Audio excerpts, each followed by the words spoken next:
I know you all want to go home, and I'll just make this really short. But since we're talking about noise in baseball, and I think this is a really important subject, because if we're going to put baseball fields down in the park, the neighborhood of the Bluffs will be definitely have a lot of sound going up the hill.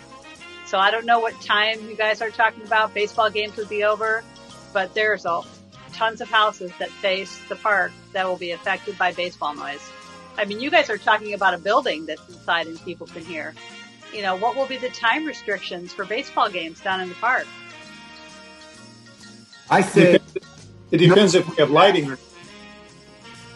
So yeah, I mean, that's going to be huge. And you want to talk about property values. I mean, those houses will be directly affected by lights and noise until what, 10, 11 o'clock at night?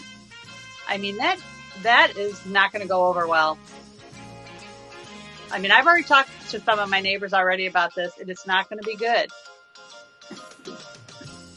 Well, you guys don't live over there, so you're not going to be able to hear the baseball noise and the people screaming and shouting and the lights.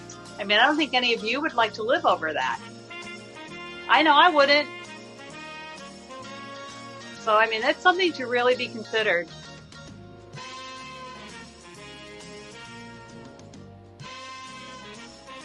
What are the noise ordinance? What are the ordinances for baseball games and where people are directly affected when they have to go to work in the morning?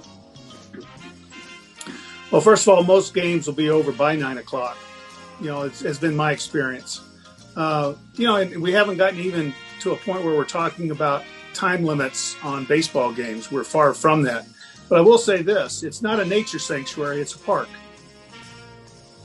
And I will say this also. I understand that, but right above it is houses that were there before the baseball fields were.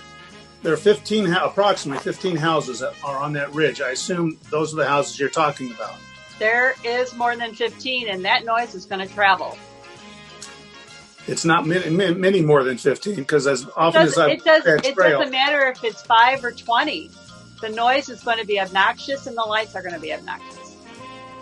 I hope some of my neighbors are listening to this right now, because I've been telling them, you need to get vocal. If you don't want to listen to baseball games at 10 o'clock at night, you need to start speaking up.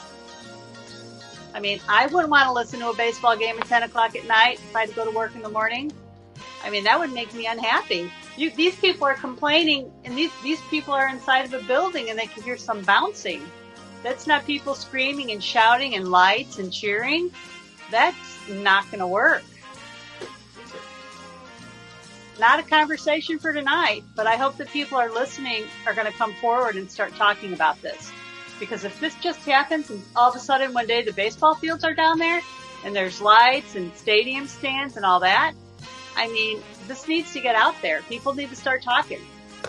I don't think anybody's going to be surprised for multi-use athletic fields, softball fields, and baseball fields going in down there, since we've been talking about that ever since the 2016 master plan was approved and finalized. Additionally, we've sent out 3 direct informational mailers to every resident of Parkville.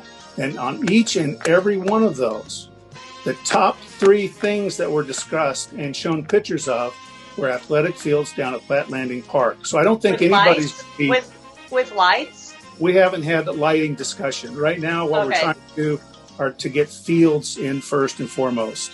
And we will have a lighting discussion. And I'm sure there'll be proponents and opponents of lighting down there. And that's understandable.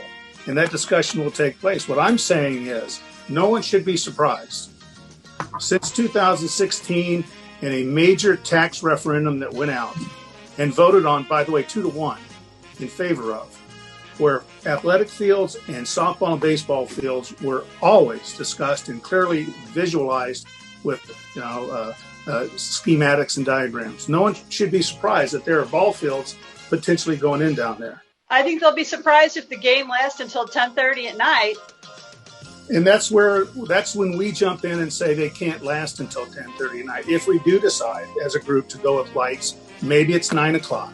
I don't know what the number is, and maybe it's 8:30, maybe it's 9:15. It's okay to have limits versus nothing at all.